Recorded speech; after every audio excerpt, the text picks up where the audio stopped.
ইয়া আল্লাহ।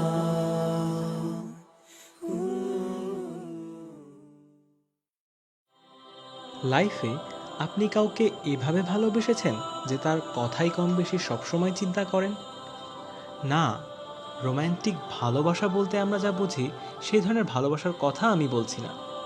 এটা এমন এক ধরনের ভালোবাসা যাতে রয়েছে প্রচণ্ড সম্মান, আকুলতা, এক ধরনের তীব্রতা যা আপনার চোখ ভিজিয়ে দেয়।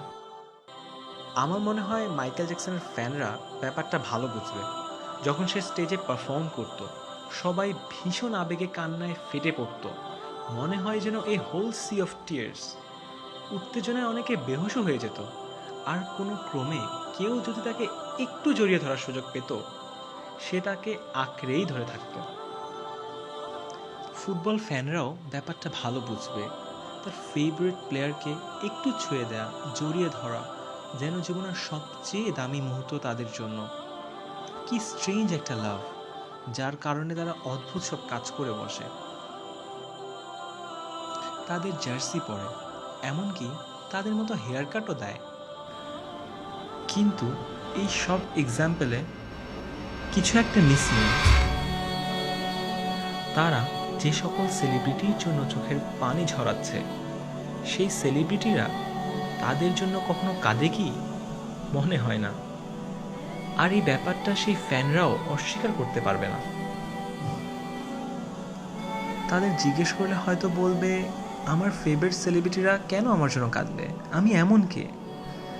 What makes me special? আর যদি বলি যে এমন একজন মানুষ ছিলেন যিনি সত্যি সত্যি আপনার জন্য কাঁদতেন, আর এই মানুষটি মর্যাদা, খ্যাতি বা সম্মানে যে কোনো সেলিব্রিটি অথবা পার্সোনালিটির থেকে অনেক অনেক উপরে, তিনি হলেন মুহাম্মদ সাল্লাল্লাহু আলাইহি ওয়াসাল্লাম। তিনি রাত জেগে নামাজ পড়তেন, তার পা ফুলে যেত নামাজ পড়তে পড়তে। আর নামাজের মাঝে কাদের জন্য দোয়া করতেন জানেন? আমাদের জন্য, যেন আমরা ভালো থাকি। আর এ কথা ভেবেই তার চোখ ভিজে আসতো যে তারপরে আরো অসংখ্য মানুষ আসবে যারা তাকে দেখেনি, তবুও তাকে বিশ্বাস করবে, তার দেখানো পথে চলবে। আর এই মানুষদেরকে তিনি নিজের ভাই বলে সম্বোধন করেছেন। প্রত্যেক নবীকেই একটি বিশেষ দোয়ার সুযোগ দেওয়া হয়েছিল, যেটা অবশ্যই কবুল হবে। আর রাসূল সাল্লাল্লাহু আলাইহি ওয়াসাল্লাম সেই দোয়াটিও রেখে দিয়েছিলেন আমাদের জন্য।